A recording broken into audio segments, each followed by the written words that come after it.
I've seen several people asking, what do they do with the underfloor storage in the Chevy Bolt? Here's what I did.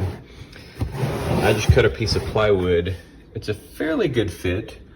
I mean, definitely, almost certainly nothing's gonna drop down in there. There's a little bit of a gap here. I guess you could cut a second curve, you know, if you wanted this to be a super tight fit.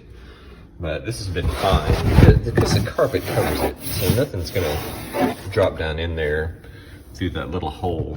So if you want to be kind of lazy, you can more or less make it square. I mean, that's pretty much it. And then underneath, you know, obviously I've got all that for storage. I have a little lock for locking the cable to my stuff.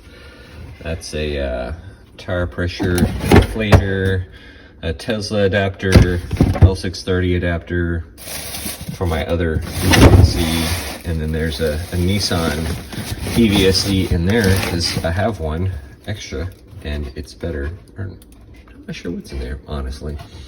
Let's find out what is in there. Maybe it's just a case. I forgot what's in there. Oh no, electrical cord. That's it. So I'm actually using my 110 EVSE there. I had to think because I'm like, I think my Leaf actually has it in it. So, and then that toe bolt, you can just drop that in the bottom. And I've never had any leaking problems or anything like that. This is a 2020, so that's what you do. And then you cut a hole in it for your handle so you can lift them both up. That's it. Thanks for watching. Give me a like and subscribe. YouTube is my part-time job.